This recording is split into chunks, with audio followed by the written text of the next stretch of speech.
This is what we got.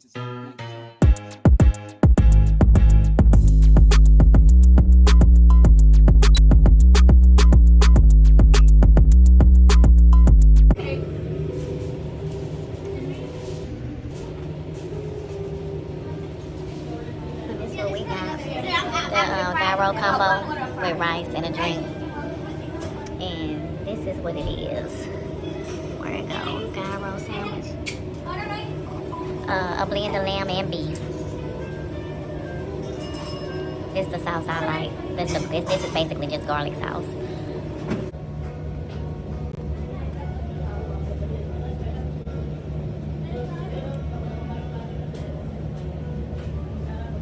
Oh y'all, this garlic sauce is so freaking good. Let me bust this open for y'all. And then I had her put some of the garlic sauce inside of it already. I didn't get tomatoes. But this Joy plate, she got the tomato and the onion with fries. I put me some of the garlic sauce on the rice. And mix it in. Oh y'all, it's so good.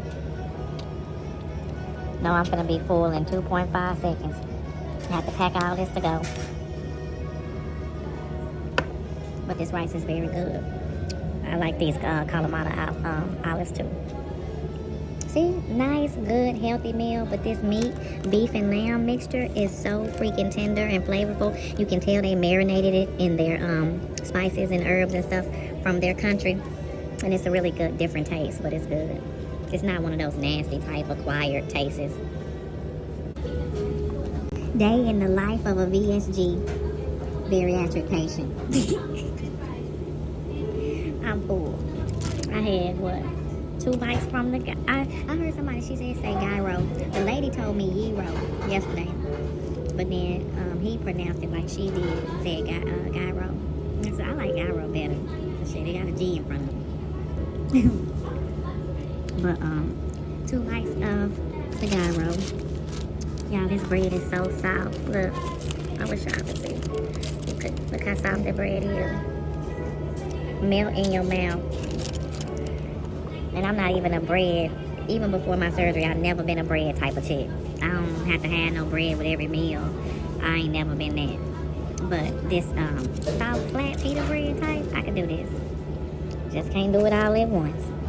But and then the rice. This is one reason why I don't like eating carbs, because I already get full fast, and then rice and bread swell up in your belly instantly. So it really just takes the whole experience away from being able to eat, because you're gonna eat a couple bites, and if you don't have a regular stomach, it's gonna swell up and make you feel like you ate a whole fucking cow. Pretty much. But that's how I feel.